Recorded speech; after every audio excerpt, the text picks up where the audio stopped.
ցանկացած ոլորտ, որտեղ դու շատ վաստակում ես, դու շատ պետքա ներդնես։ Այսօր ավելի շատ են մարդիկ, որոնք որ իրենց մաշկի, իրենց արտաքին տեսքի, իրենց առողջության մասին են հոգում, թե օրինակ, չգիտեմ, 5 կամ 10 տարի առաջ։ Դա իմ համար եղել է աբսուրդ, որ մարդիկ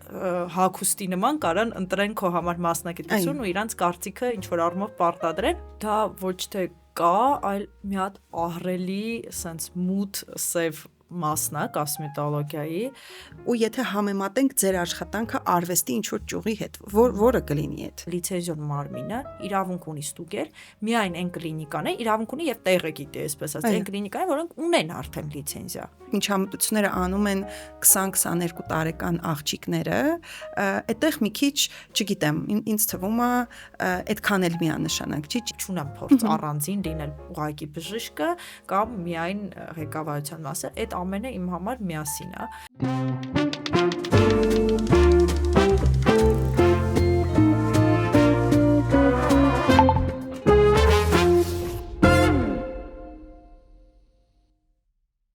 Ողջույն բոլորին, ես Լուիզան եմ Ստաֆեմից, բարի գալուստ Beyond Podcast։ Այսօր հետաքրքիր հյուր ունեմ եւ հետաքրքիր թեմա, իհարկե մեր բոլոր թեմաներն են հետաքրքիր, բայց թերևս այսօրվա մեր էպիզոդը կհետաքրքրի այն մարդկանց, որոնք հետաքրքրվում են էսթետիկ բժշկությամբ եւ առհասարակ բժշկությամբ։ Իմ հյուրն է Մալեցի կլինիկայի տնօրեն Աննա Գասպարյանը, բժիշկ մաշկաբան։ Աննա ջան, ողջույն։ Ողջույն Լուիզա ջան։ Շնորհակալ եմ, որ իմ հրավերը ընդունել եք։ Իրականում, այո, այսօր այնպիսի թեմաներից ենք խոսելու, որոնք որ հետաքրքիր են ժամանակակից ցանկացած մարդու, կարծում եմ, ոչ միայն բժիշկներին, այլ բոլորին, ովքեր ցանկանում են իրենց գեղեցկությունը եւ առողջությունը պահպանել։ Լավ, միշտ մեր էպիզոդները մենք սկսում ենք ավանդական հարցից, քանի որ Beyond Podcast-ը մասնագիտությունների եւ ոլորտների մասին է։ Ինչպես եք ընտրել ձեր մասնագիտությունը, ոգեշնչվել եք գուցե կամ միշտ իմացել եք, որ բժիշկ եք դառնալու։ Մի փոքր կուզենամ այդտեղից սկսեք եւ նաեւ հետո անպայման կխոսենք, թե ինչով եք հենց հիմա զբաղվում, այսինքն Մալեցի կլինիկայի տնօրենը ինչով է զբաղվում։ Մասնագիտության ընտրության հարցում չեմ ասի այդ ստանդարտ ավելի դարձած արտահայտությունը, որ ես մանկուց երազել եմ բժիշկ դառնալ, միշտ երազել եմ օգնել, փրկել մարդկանց եւ այլն, դե կոսմետոլոգիան իհարկե այդ ոլորտը չի համարվում փրկության, բայց ամեն դեպքում որոշ չափով բժշկական ընտանիքում եմ մեծացել, մայրս բժիշկ է, տատիկը, սորաքույրս եւ այլն, բայց չի նախատեսվել, երբեք չի եղել այդ դրվածքը մեր ընտանիքում, որ դու պետք է սա դառնաս, սա հեշտ կլինի քո համար կամ ինչ որ մի բան, ես էլ իմ բնույթով ըմբոստացող մարդ եմ եղել, հակառակը ինձ շատ ասել են, որ մայրիկդ բժիշկ է, դու կարող ես բժիշկ դառնալ, քեզ շատ կսազի եւ այլն, դա իմ համար եղել է աբսուրդ, որ մարդիկ հագուստի նման կարան ընտրեն քո համար մասնագիտություն ու իրանց կարծիքը ինչ որ առումով պարտադրեն, հակառակ ըմբոստացել եմ դրա դեմ, բայց մի տարիք եկավ, երևի տենց 9-րդ դասամ եմ, որ վերջի տարին է, որ պետք է հասկանաս ուր ես ընդունվում եւ այլն, ուզում էի նախ ճարտարագիտությամբ զբաղվել, հետո որ գնացի մի քիչ այդ խմբակները բան, հասկացա, որ ինձանից շատ են ուժեղները, տաղանդավորները, չեմ ասի, որ շատ վատ էր, բայց ամեն դեպքում ես էլ մի քիչ ամբիցիոզ եմ, չկարացա այդ պահը տանել ու որոշեցի դառնալ բժիշկ, չեմ ասի, որ երազանքս է եղել, բայց հետո տարիների ընթացքում բուհական կրթության ընթացքում հասկացա, որ հակում ունեմ, հեշտ է ստացվում ինձ մոտ, հա, ունեմ տվյալներ աշխատելու այս ոլորտում։ Իսկ այն մարդիկ, որ ասում էին Աննա բժիշկ դարձի, իրանք հետո չեկան, տեսա, ճիշտ ենք ասում, պետք է բժիշկ դառնալ։ Գիտեք, այդ երևի իմ մտերիմներն էին, արդեն իրանց համար դա ավտոմատ ինչ որ մի բան էր, իմ տան անդամները, չգիտեմ, տատիկներն են շատ սիրում, չէ՞ որ թորնուհին բժիշկ է դառնում եւ այլն, հա, հետո որ արդեն հիմա հասկանում եմ, որ ճիշտ ընտրություն եմ կատարել, գուցե այլ մասնագիտություն էլ ընտրեի չփոշմանեի, բայց ամեն դեպքում դժգոհ չեմ։ Շատ լավ։ Իսկ հենց կոսմետոլոգիան ոնց եք ընտրել Աննա ջան։ Իսկ սկզբանե իմացել եք, թե դա հետո ժամանակի հետ է եկել։ Էդ էլ է հետաքրքիր բան, եմ որ ասում եմ երբեք մի ասա, երբեք ես իմ բնույթով եղել եմ շատ սենց հասարակ, շատ պարզ մարդ միշտ, արտաքուստ էլ, հա, ու չեմ պատկերացրել երբեք, որ ես կարող եմ մի օր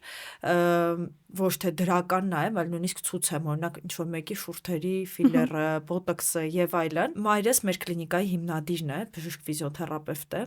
եւ մեր կլինիկան բազմապրոֆիլ է, այսինքն ունի եւ մաշկաբանություն կոսմետոլոգիայի հատված, եւ ունի վերականգնողաբանության հատված, ֆիզիոթերապևտիկ հատված, ստոմատոլոգիա եւ այլն, եւ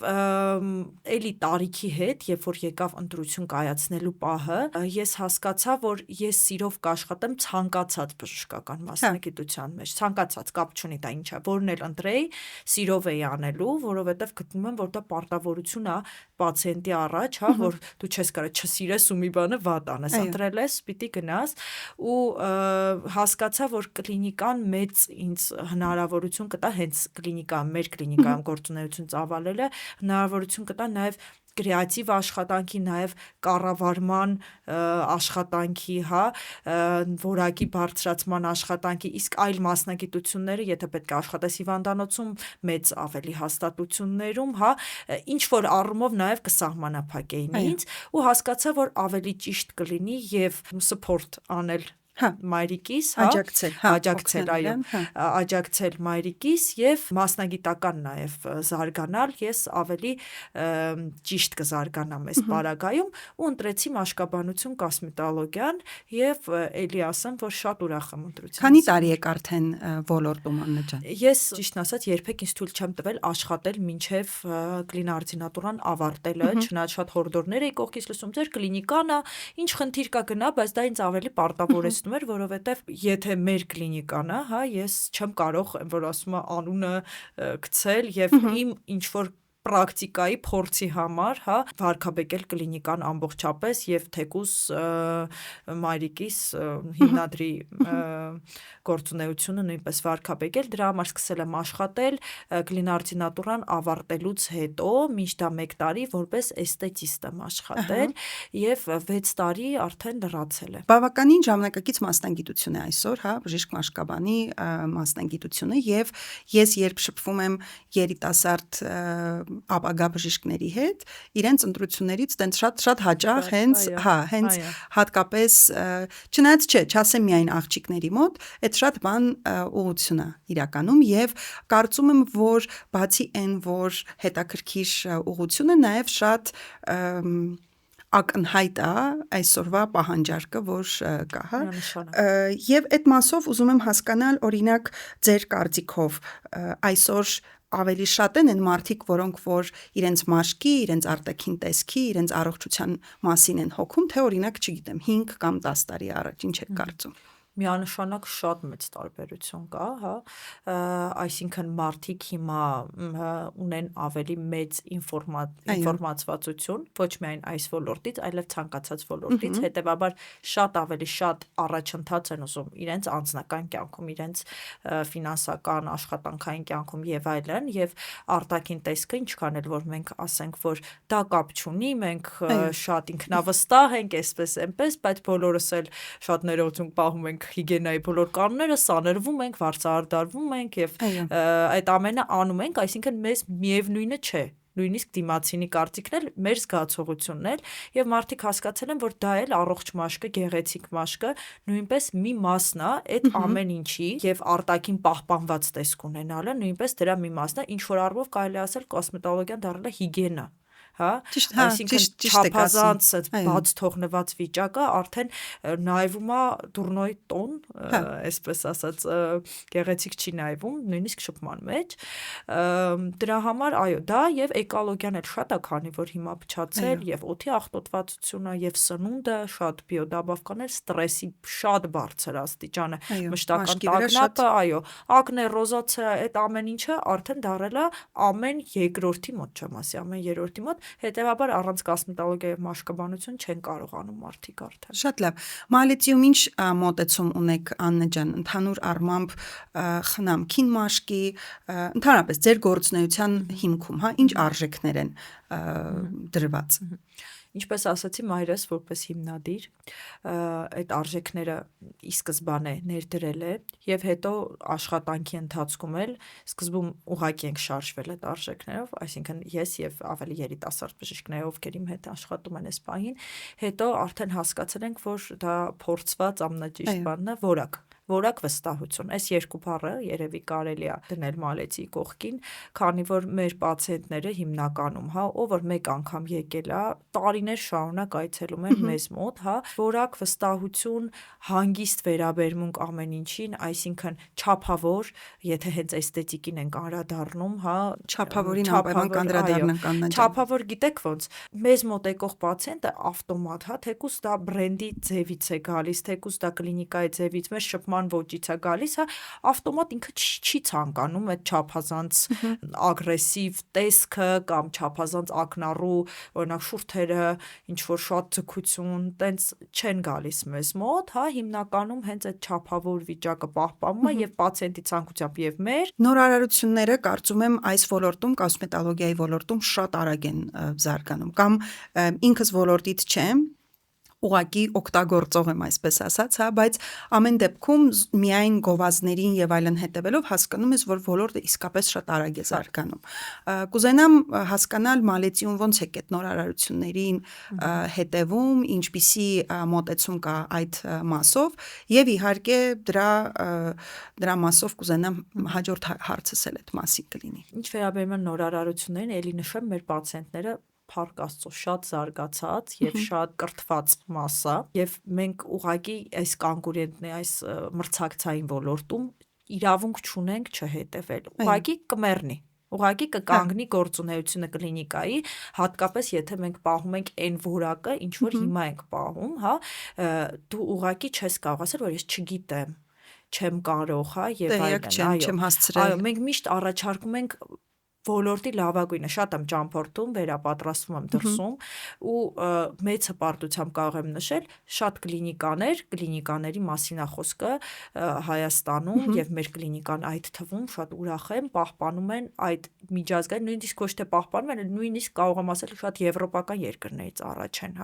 խոսքը լիցենզավորված նորմալ կլինիկաների մասին է ու շատ եմ հպարտանում դրանով, որ կարողանում ենք լավագույնը տալ եւ զարգանալ անընդհատ։ Ուղղակի չես կարող իրավունք չունես չզարգանաս։ Աննա ջան, որ երկրներ են առաջատար այս ոլորտում, հետաքրքիր է։ Ինչքան էլ որպես արտադրող առաջատար են եվրոպական երկրները, միանշանակ,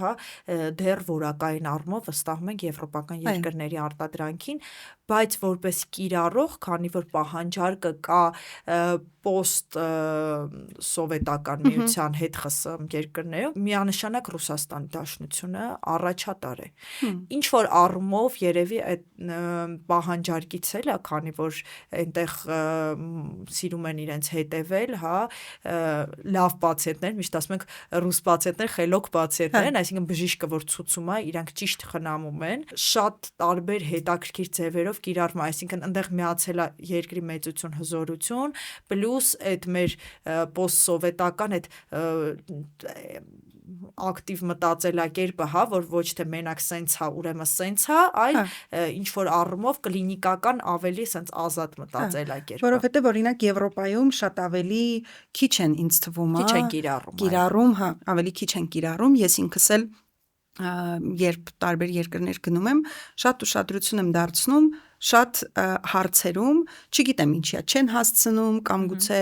մեծ նշանակություն չեն տալիս, մինչդեռ post-սովետական երկրում, օրինակ Ղազախստանում նույնպես, Ռուսաստանում, Ղազախստանում բավականին ինքս էլ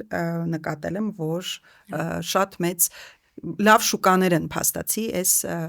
ուղղության համար։ Իսկ ինչով է մալեցին, երբ է հիմնադրվել Աննա ջան։ Ես ինչքան հիշում եմ, այս ոլորտը կա, մալեցին հիշում եմ ճիշտ ասած։ 2011 թվականից գործունեություն է ծավալում կլինիկան, ամենա այն հիմնակարերի մոտ հիմնվել է ու առաջին երևի սերտիֆիկացված սարքավորումներ, ես հիմա որ ամեն անկյունում կա ELS մազահեռացում, իրականում դա ELS չէ, IPL տեխնոլոգիա է, ELS հենց ապարատը, որ արտադրում է միայն աշխարհում Syneron ընկերությունը, որը չկա, եթե չեմ սխալվում արդեն, եղել է առաջիններից մեկը մալեցիում ու շատ լավ ակտիվ գործունեություն ենք ծավալել ի սկզբանե։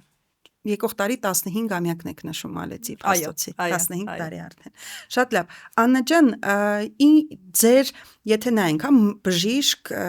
կոսմետոլոգ ու եթե համեմատենք ձեր աշխատանքը արվեստի ինչ որ ճյուղի հետ, որը կլինի այդ։ Իրական ես իմպրեսիոնիզմն եմ սիրում, նկարչություն սիրում եմ եւ իմ համար դա հենց նման է իմպրեսիոնիզմին, ինչի որովհետեւ դա էլ ինչ որ բեկումնային պահ է եղել արվեստի մեջ, հա, փոփոխվել է ձևը, ոճը, տեսարանը, հա, ամեն ինչը փոխվել է ու հիմա էլ շատ բաներ է փոխում կոսմետոլոգիան, հա, կոսմետոլոգիան միայն այդ գեղեցկությունը չի կամ մաշկի խնամքը չի, կոսմետոլոգիան դա սպիների շտկումն է, պոստ-տրավմատիկ, օրինակ, չգիտեմ, մարդը ընկելա ինչ որ այրվող ինչ-որ մի նյութ է սկսվել իր վրա կամ ասենք մեքենայով, հա, մեքենայով վրա երթ է եղել ինչ-որ մի բան, ինչ-որ սպիներ, վիրահատություն եւ այլ, չէ՞ որ դա էլ է շտկում կոսմետոլոգիան եւ իմպրեսիոնիզմը մի տեսակ բեկումնային է եղել, փոխել է եւ կոսմետոլոգիան կապված է բոլոր ճյուղերի հետ։ Հետո իմպրեսիոնիստները ամեն ինչ սենց շատ ավելի գեղեցիկ ու պատկերավոր են նկարել, հա, ու ներկայացրել ու երևի այդ առումով էլ հետաքրքիր, հա, բանտարակ։ Աննա ջան, Մալեցի մասին խոսացինք եւ այն նորարարությունների, որոնք որ ոլորտում կայանում են եւ տեղի են ունենում, բայց հիմնախնդիրներ կան, հատկապես ես մեկ-մեկ լսում եմ, որ ինչ որ պրոցեդուրաներ կան, որոնք բժշկական պրոցեդուրաներ են փաստացի, արվում է տանը։ Կա այդպիսի բան, թե ես ինչ որ sense բանից, տենց, չգիտեմ, եզակի ինչ որ դեպքի եմ ականատես եղել, թե ամեն դեպքում այդպիսի խնդիր կա այսօր Հայաստանում։ Դա ոչ թե կա, այլ մի հատ ահռելի sense մութ սև մասն է կոսմետոլոգիայի, որը եւ նաեւ խանգարում է զարգանալ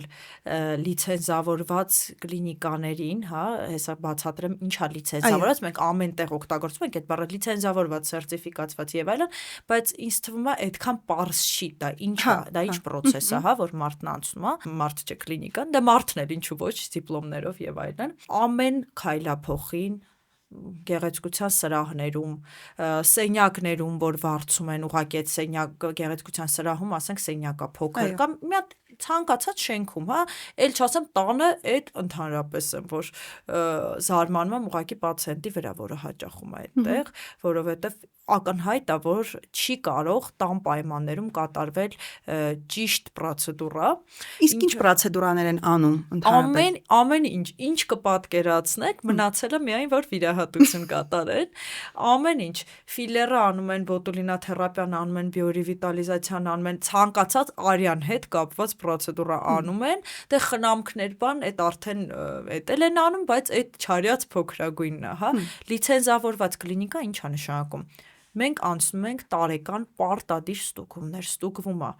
մաքրություն ուղղակի չէ, պրոբաներ են վերցնում եւ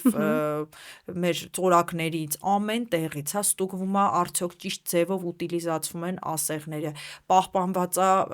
անվտանգության կանոնները, ավտոկլավով է լինում ստերիլիզացիան, որը պարտադիր է, միայն սուխաժառը հերիք չի, թե ոչ, շատ խիստ ստուգումներ են անցնում, պետքա մեր թիմը համապատասխանի իրենց դիպլոմներով, այսինքն ես չեմ կարող լինել օրինակ ստոմատոլոգ եւ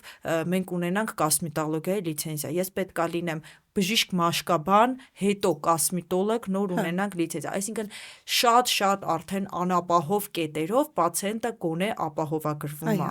հետո նոր արդեն անդրադառնանք նրան, որ ինչքան բարդություններ են լինում ու այդ շուկան ընդհանրապես Հայաստանում չի համակարգվում, այսինքն լիցենզիոն մարմինը իրավունք ունի ստուգել միայն այն կլինիկաները, իրավունք ունի եւ տեղը գիտի, այսպես ասած, այն կլինիկաները, որոնք ունեն արդեն լիցենզիա,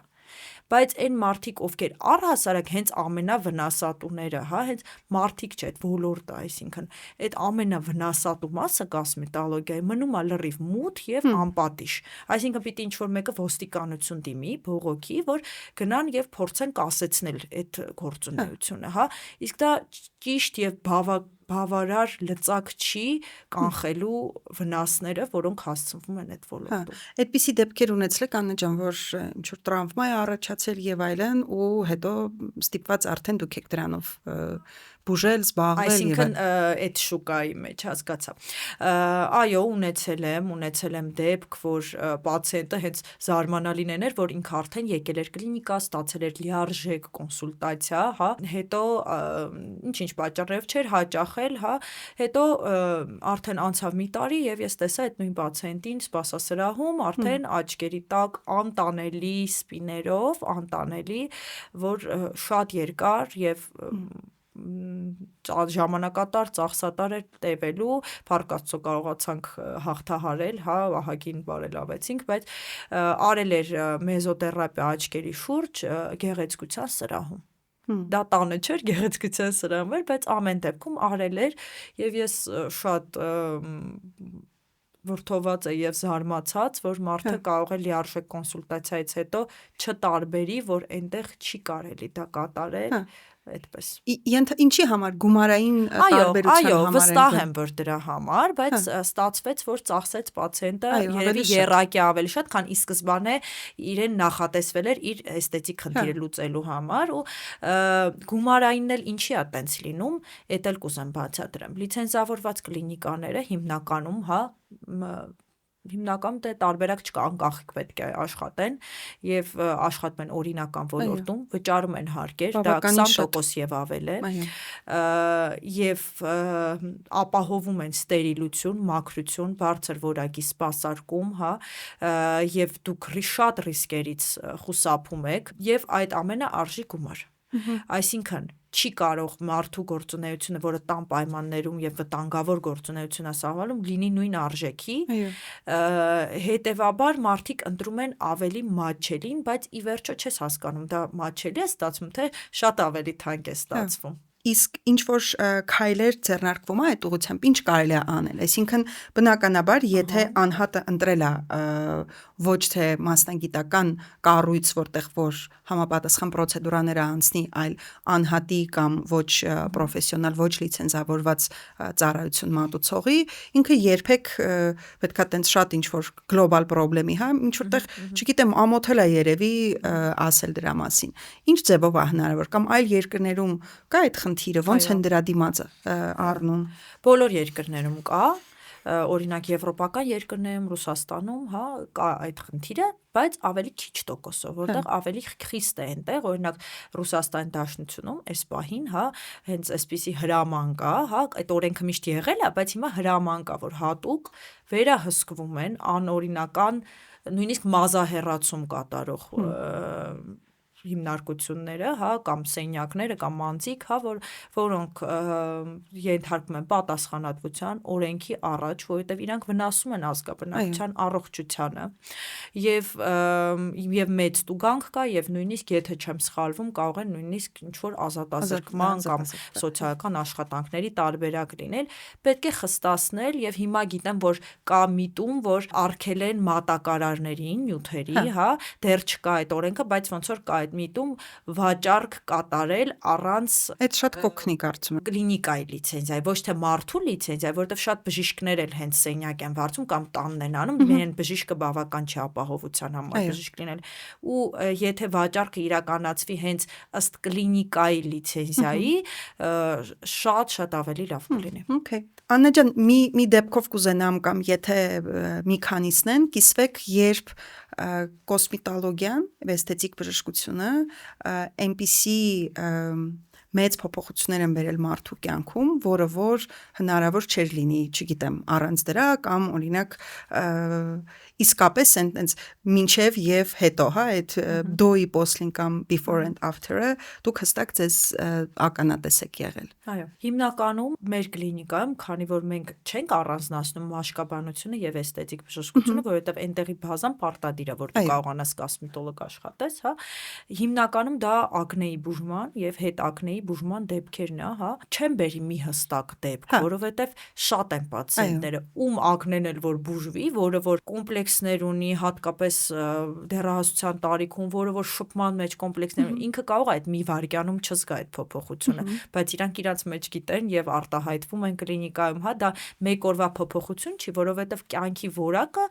հասկացողությունը մեր ամբողջ կյանքի ընթացքում է դիտվում ու այդ մարդը արդեն իր ընտրություններում է ավելի ազատ, իր շփման մեջ է ավելի ազատ, նույնիսկ աշխատանքի ընտրության ամեն ինչի մեջ է ազատ, դե պոստակնե հետքերն էլ չասեն, որ եւ անձնական կյանքում եւ չգիտեմ, միայն այն որ դու ուրախ ես արթնանում, արդեն հերիք։ Իսկ ավելի շատ կանայք են դիմում ձեզ, թե տղամարդիկ։ Ավելի շատ կանայք, միանշանակ կանայք ավելի շատ, որովհետեւ մի մասն էլ ամեն դեպքում ինչքան էլ բժշկություն, հա, հենց այդ գեղեցկության ոլորտն է, դեռ մեր երկրում չկա հավասարություն, հա, որ ինչքան էլ որ ուրիշ երկրներում կա, ես համաձայն եմ, որ բնազդաբար, հա, կնոջ համար միշտ արտաքինն է իր ավելի կարևոր գործիք, հա, քան թե տղամարդու, ինչքան էլ լինի գենդերային հավասարություն, դա բնազդ է նախամարդուց եկած ու միևնույն է կանայք շատ են դիմում, բայց տղամարդիկ էլ արդեն մի խնդիր լինում, ես չգիտեմ, post տրավմատիկ օրինակ պիգմենտացիա, ակնե, post-ակնե, ակնեով շատ են տառապում տղամարդիկ, հա, իրանք էլ իհարկե դիմում են կլինիկա։ Հա, ավելի շատ են ինձ թվում, հա, հիմա քան, չգիտեմ, ու ինձ թվում է, հա, գովազներ կային, որոնք որ հենց տղամարդկանց էին ուղված, հետաքրքիր էր այդ մասով։ Ինչպես է ինքնագնահատականի վրա ազդում, հատկապես եկեք կանանց մասին խոսենք, հա, եւ հենց էսթետիկ միջամտությունների, որովհետեւ բավականին երիտասարդ տարիքից տեսնում ես, որ այսինքն երբ միջամտությունը մաշկի ծերություն չասեմ, հա, ավելի հասունության մասով է, այդ ժամանակ են միջամտություններ անում, դա ինչ որտեղ չասեմ ընդունելի է, բայց նորմալ է, կինը ցանկանում է միշտ երիտասարդ, բոլորս ենք ցանկանում միշտ երիտասարդ, բայց երբ միջամտությունները անում են 20-22 տարեկան աղջիկները, այդտեղ մի քիչ, չգիտեմ, ինձ թվում է այդքան էլ միանշանակ չի, ճիշտ է, թե ճիշտ չի, ինչով է պայմանավորված անջը։ Նայած ինչ միջամտության մասին է խոսքը, հա, ինչու ոչ թեկուս եւ չափավորության մասին է խոսքը, հա, քանի որ կոսմետոլոգիան դա բժշկություն է, ինչպես բժշկության մեջ օրինակ եթե պացիենտը ունի սրտի խնդրեմ 20 տարեկանում, հա, չի նշանակում որ ինքը 50 չի, չպետք է իրան բուժենք, հա, որովհետև 50-ի ավելի շատ է հանդիպում։ Նույնը կոսմետոլոգիայում, եթե պացիենտը ուզում է աննորմալ ինչ-որ սկուլաներ կամ սենց այտոսկրերի ինչ-որ արտահայտված փոփոխություն է ուզում, որը որ իրան դեպի լավ ճանապարհով չի տանելու, միանշանակ մեր կողմից, կլինիկայի կողմից, հա, ասվում է կամ իմ կողմից ասվում է, որ ցանկալի է սպասել կամ քիչ քանակությամբ անել, բայց կոսմետոլոգիան վերջերս մի սեմինար էի ու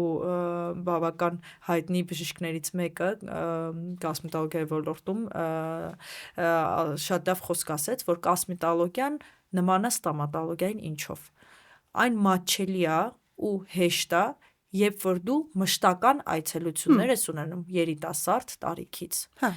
Եթե դու թողնում ես, օրինակ 50-60 տարեկանում կուտակված մի հսկայական խնդիր, այն դառնում է ցավոտ, թանկ եւ քիչ արդյունավետ։ Դրա համար դուք ընտրեք ձեր բժշկին, հորդորս է, երկար հետևեք, հա, խոսեք, գնացեք կոնսուլտացիայի, զրուցեք, հասկացեք արդյոք այդ մարդը ձեզ հետ ոնց որ համընկնում է puzzle-ի պես, բայց սկսեք շուտ, որովհետև արդեն մեծ տարիքում շատ դժվար է փոփոխությունները տրվում։ Շատ լավ, Աննա ջան, խնամքի մասին եք, չէ՞, ավելի շատ։ Խնամքի, այո, տնային խնամքի մասին է խոսքը։ Կան հազվադեպ պացիենտներ, որ օրինակ իրանց 25 տարեկանից պետքա բոտուլինոտոքսինի կիրառում որոշ հատվածն, որովհետև կնճիռներ ունեն։ Այո, որովհետև շատ ակտիվ միմիկա ունի եւ այլն, հա։ Կան պացիենտներ, որոնք ունեն օրինակ շատ բարակ շուրթ ունի աղջիկը, իրան իրոք կզարդարի, կգեղեցկացնի, կլավացնի, հա, ինչի չանի, մի խոսքով չափավորի մեջ է պետք է։ Չափավոր, այո, ինչի ինքը թողի, օրինակ, չգիտեմ, 50 տարեկանից հետո ունենա իր երազած տեսքը, հա, չէ՞ որ այդ տարիքում ես ավելի շատ կարևորում, լավ տեսք ունենաս եւ այլն։ Հա, երևի ուղղակի այդ չափավորը միշտ պետք է հիշել, որովհետեւ ցավոք սրտի ոչ միշտ է այդպես եւ ոչ բոլոր բժիշկներն եւ կլինիկաներն են դա խրախուսում, շատ ժամանակ չասեմ, բայց լինում են դեպքեր, երբ իսկապես անհարիր փոփոխությունների է ենթարկվում երիտասարդ աղջկա դեմքը, հա, որը որ բայց ինքը կգտնի հավատացեք, եթե այդտեղ իրան մերժում են, հա, մեր կլինիկայում էլի եմ ասում, պացիենտների տիպը այդպես ինչի, բայց ինքը կգտնի այն մարդուն, հաստատ գտնելու է, եթե իր ուղեղը մտել է,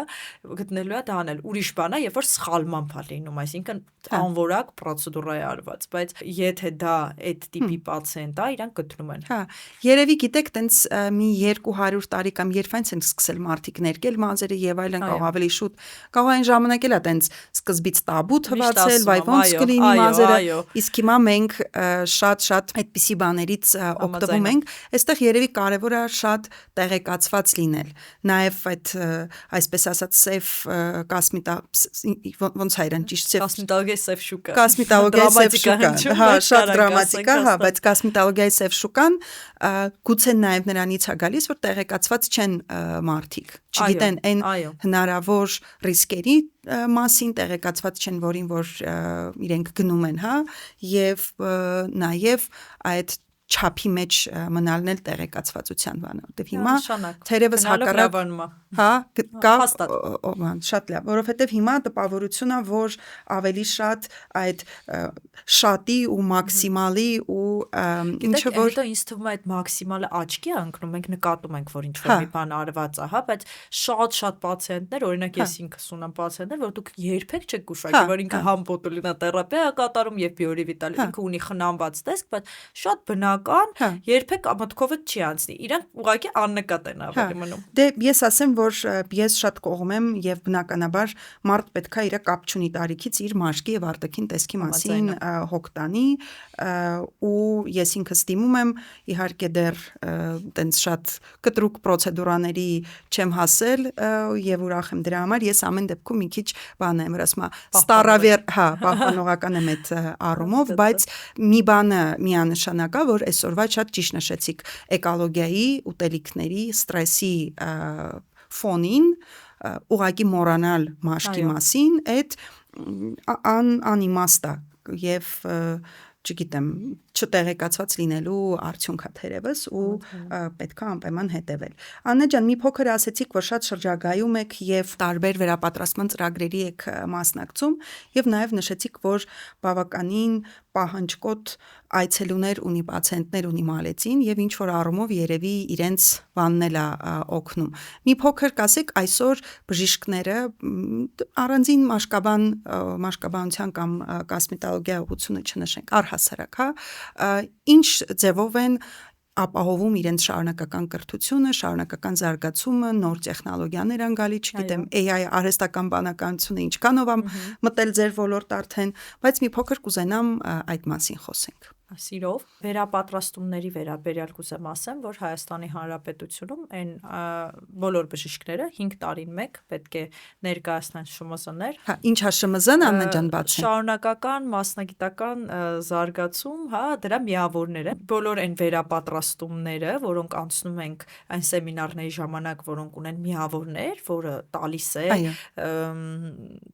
շարունակական բուհական կրթության կառույցները, այո, դրանք ներկայացնում ենք, ինչ որ չափով կրճատվում է վերապատրաստումը եւ կա մի մաս, որը արդեն ըստ ինչքան քիչ են միավորները, այդքան շատ պետքա վերապատրաստվես։ Շատ ցավում եմ, որ միջազգային վերապատրաստումները ոչ մի ձևով չեն կրեդիտավորվում Հայաստանում, հա։ Ես հասկանում եմ, որ դա երկրի այսպես պետական, հա, ոչ թե սպეციფიკան, այլ կարգն է այդպես, չի կարող մեր պետությունը մի հատ էլ զբաղվի օրինակ, չգիտեմ, միջազգային ինկաս ժողովի,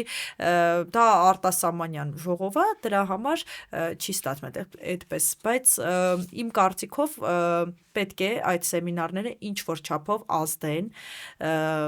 բժշկի որակավորման, այդ թարմացման, լիցենզավորման վրա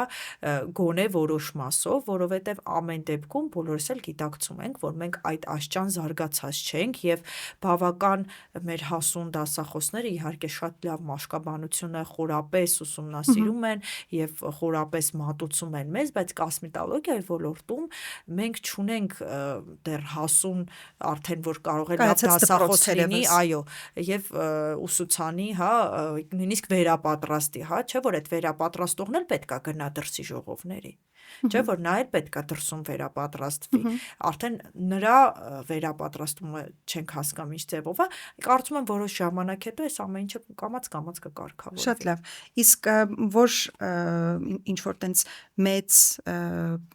կոնֆերանսներ, սիմպոզիումներ կան, որ կառանձնացնեք ձեր ոլորտի։ Իմ համար շատ կարևոր դա ԵԱԴՎ-ն է, դա Եվրոպայի մաշկաբան բժշկականների ժողովն է, որի ժամանակ դու իրոք չնայած որ մենք այդ սեմինարների ժամանակ հիմնականում դու ընտրում ես այն նոր ուղղությունը, որը կուզես ուսումնասիրես հետո 2 օրում ոչինչ չես սովորի հաստատ բժշկության մեջ, հա, բայց ԵԱԴՎ-ն շատ սենց լիքը սեմինարա ժողովա, գիտաժողովա ու շատ բաներ ես սովորում եւ կոսմետոլոգիայի եւ մաշկաբանության մեջ այդ հիանալի է սովորելու համար ու հիանալի է իմ կասը Փարիզում եւ Մոնակոյում է տեղի ունենում Դուբայ դեռ չեմ հաճախել իմ կասի ժամանակ իմ կասը ավելի հարմար է այն բժիշկներին կամ մասնագետներին, որոնք ունեն կամ սեփական պրակտիկա, այսինքն սեփական կլինիկայում կամ սենյակում լիցենզավորված աշխատում են, կամ կլինիկաների տնօրենների համար, կամ հիմնադիրների համար, կամ ղեկավարների համար, ինչի որովհետև իմ կասում ավելի շատ մենք ծանոթանում ենք նոր նյութերի, նոր սարքավորումների եւ տեխնոլոգիաների հետ, այո. Շատ լավ։ Աննա ջան, տնօրեն եք փաստացի, մալեցի, հա, թիմ եւ այլն, հեշտ է համադրելը տնօրենի պարտականությունները բժշկի պարտականությունների հետ։ Որն եք ավելի հավանում, լավ էսպես ասենք, բացի հեշտա։ Քանի որ ինչ սկսել եմ աշխատել, երևի տենց 1 տարի հետո արդեն այդ երկուսը համադրել եմ, ինչ որ առումով դրա համար ես չեմ պատկերացնում առանձինը։ Ես չունեմ փորձ առանձին լինել ուղղակի բժիշկը կամ միայն ղեկավարության մասը, այդ ամենը իմ համար միասին է, այդ հարցին տենց չեմ կարող պատասխանել, բայց դժվար է իհարկե կգա ժամանակ, որ կլինի ինչ որ չափավոր ընտրություն, այսինքն մի բանից մի փոքր հետ պիտի կանգնես եւ այլն, որպիսի որակը շարունակես, դեռ այն փուլում ենք, որ հնարավոր է համատեղել, շատ լավ է, որ տեսնում եմ եւ բժշկի աչքով եւ պացիենտների եմ տեսնում շփվում եւ այն կազմակերպչական բայց շատ բաներում էլ խանգարում է, որովհետեւ միանում է քո էմպաթիան պացիենտի հանդեպ, հա, միանում է քո մյուս կողմից միանում է քո բիզնես մտածելակերպը, իրար մի քիչ խանգարում են, բայց գուցե հենց հաջողության գաղտնիքը դրանում է, շատ լավ։ Աննա ջան, հագեցած օրը ոնց եք լիցքաթափվում, ինչ որ հոբիներ ունեք, որ տենց լրիվ ամբողջությամբ վերազինված նոր էներգիայով վերադառնում եք աշխատանքի։ Քանի որ ես շատ եմ ժամանակային առումով աշխատավայրում անցկացնում, միշտ ասում եմ, ոնց որ դուք իմ ընտանիքի անդամները լինեք, որովհետև ես շաբաթվա մեջ երևի առավոտվա 10-ից մինչև 9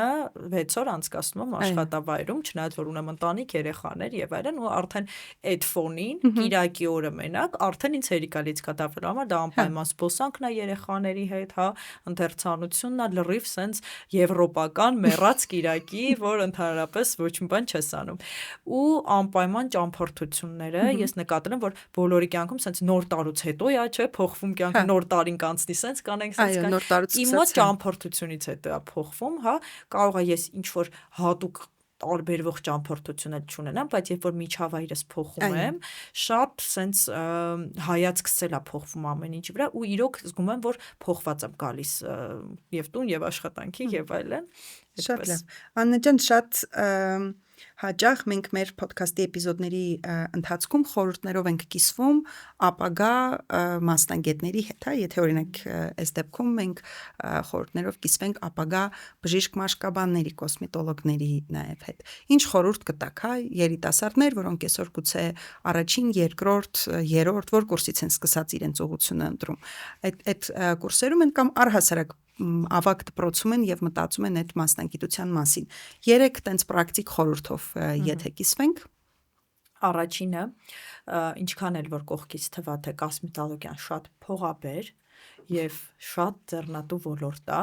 երբեք դրան չխաբվեք։ Ցանկացած ոլորտ, որտեղ դու շատ վաստակում ես, դու շատ պետքա ներդնես եւ ժամանակ եւ ֆինանս։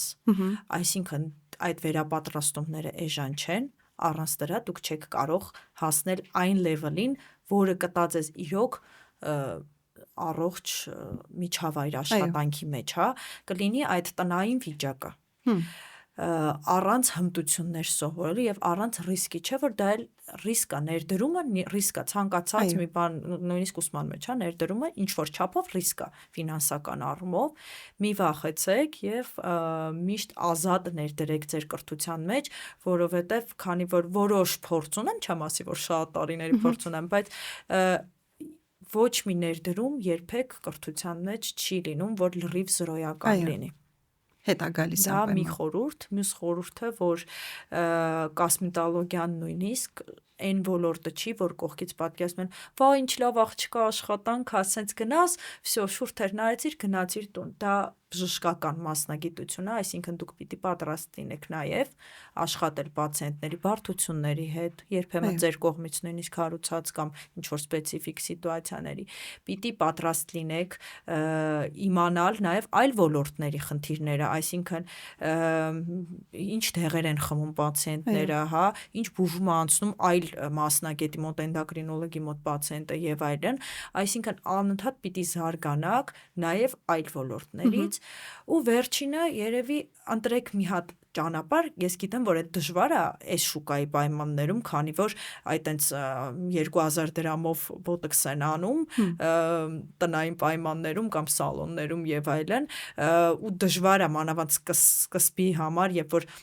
չունես պացիենտներ, քիչ չեն գալիս ու դու սենց անդադ նստած ես, որովհետև քո մոտ նորմալ նյութ է, նորմալ կլինիկայում ես եւ այլն, բայց հավատացեք, մի հատ պահ է գալիս, որ դուք հասկանում եք, որ այդ ճիշտ ուղին ընտրելը,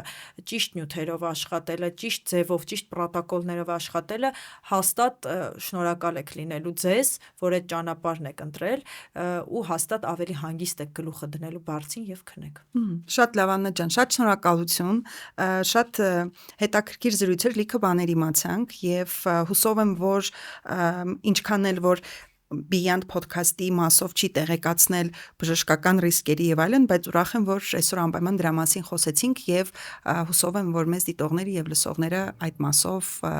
այսինքն ռիսկի չգնալու եւ այլն եւ որակյալ ծառայությունից օգտվելու մասով նույնպես իր մոտ ֆիքսեց։ Լիքը հաջողություններ եմ ցանկանում Մալեզիին եւ ցանկանում եմ նաեւ, որ օրինակ եթե 2 տարի հետո հանդիպենք, մենք հետաքրքիր թեմաներից խոսենք, ընդլայնման մասին խոսենք, նոր ծառայությունների եւ նոր հնարավորությունների, որոնք որ դուք որպես բժիշկ եւ Մալեզին որպես կլինիկա կներկայացնի։ Սիրով, շնորհակալ եմ շատ։ Շնորհակալ եմ նաեւ ձեզ մեզ դիտելու, լսելու համար եւ եթե հավանում եք այն բովանդակությունը, որը մենք ստեղծում ենք, չմոռանաք բաժանորդագրվել եւ սեղմել զանգակ կոճակը։ Իսկ մենք կհանդիպենք հաջորդ էպիզոդին։